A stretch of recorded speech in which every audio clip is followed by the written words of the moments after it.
hi guys, my name is Izzy. I'm a sporadic YouTuber, and by that, I mean I've actually made a video like every single day this week. I know. Impressive, isn't it? It won't last after this is over. Bane is rubbing against you, sorry. So anyway, today is day 5 of BookTubeathon, and this is my challenge video for that. Do you want to say hi and stop rubbing? Oh, come here. Oh, come here. Oh, come here. You're being all sweet. Ooh, you're purring and everything. All the love. All the love. So anyway, today's challenge was to create a reading list for a class that you would like to teach. So here it is, my reading list for teaching a class on grief in literature and how the characters develop, how they deal with grief, just grief in general. So obviously, while grief is not the happiest topic to talk about and can be quite detrimental to the person experiencing it, I feel like it's still this amazing form of growth for a human. I feel like grief and the grief processes really are important to take a look at and to just watch how strong and resilient the human mind and spirit can be. So without further ado, here's my reading list for books on grief. I feel like for the start of the class, I would want to start out with something that was engaging, easy to read, that really just kind of snags the student and really gets them just really feeling those emotions.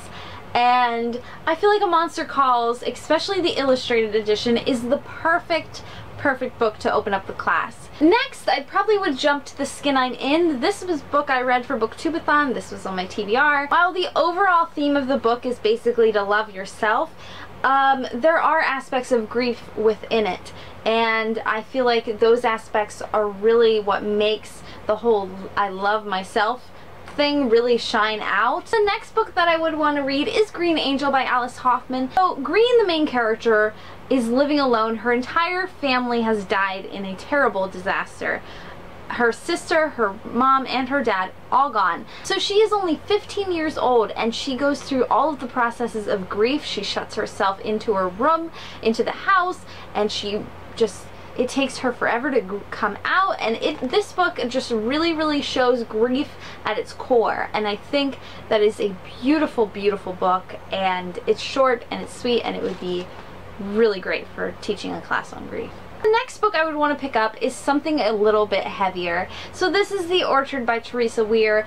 She is the author that writes under the name as Anne Fraser as well, my favorite author of all time. I absolutely love her as a person. She is gorgeous and beautiful person, and I'm so happy that she even acknowledges my existence, let alone, you know, exists.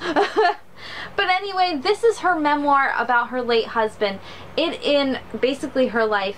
And it is absolutely gorgeous, and knowing the person that Teresa Weir is today,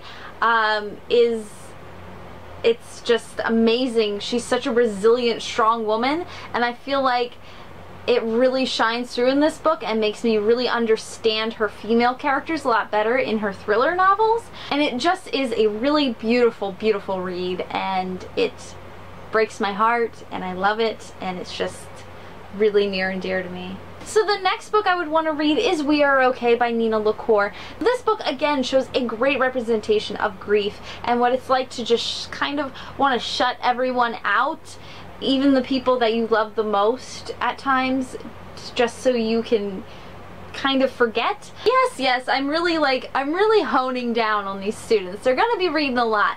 So the next one I would want them to pick up is Love is a Mixtape, Life and Loss One Song at a Time by Rob Sheffield. This is about a guy and his wife who would make mixtapes for each other, back and forth, for everything, for doing it, for arguing, for doing the dishes, for everything. So his wife passes away, and he's going through all these mixtapes and remembering her as a person and all these events. It just really shows this nice, like, kind of twist on things of, you know, hearing a song and thinking of that person, that even though they're no longer with you, and kind of smiling. And it is another beautiful memoir. So I have 3 other books I would probably throw into the class if we had time. Lost Boy by Christina Henry. I would throw in a pretty easy book, which is A Series of Unfortunate Events, as well as throwing in Broken Memory. This is about a girl in Rwanda, and it is a novel, but it takes true events that happened and turns it into a novel, and it's about a girl who loses her mother. So this really shows grief in a different country and a whole different world of grief. The way her mom dies is very, very shocking and is really gut-wrenching. So I feel like this would be a really good addition to the class. So by the end of class, I would probably have everyone worn out, so I'd want to give them a bit of a more fun novel, and I would pick Heartless by Marissa Meyer. But this still stays in the realm of grief, because this book ripped out my heart and showed it to me and then crushed it into a billion pieces. This book, at the end of this book, I was just a mess, and I still can't even look at it. But I feel like it is a very fun YA read for the fact that it is showing you an alternate side to a villain, and I feel like it rounds out the side of grief for us to show us what the worst case scenario kind of thing of grief is, how it can really detriment a person and just destroy everything that's inside them. So that's it, my lovelies. The people in my class that don't like to read would hate me. They would really hate me a lot. But those are all the books that I would want them to read. Hi guys, I hope you're having a good booktubeathon. I hate that it's almost over. It's so freaking sad. I just want to cry. Peace, I'm out. Goodbye guys.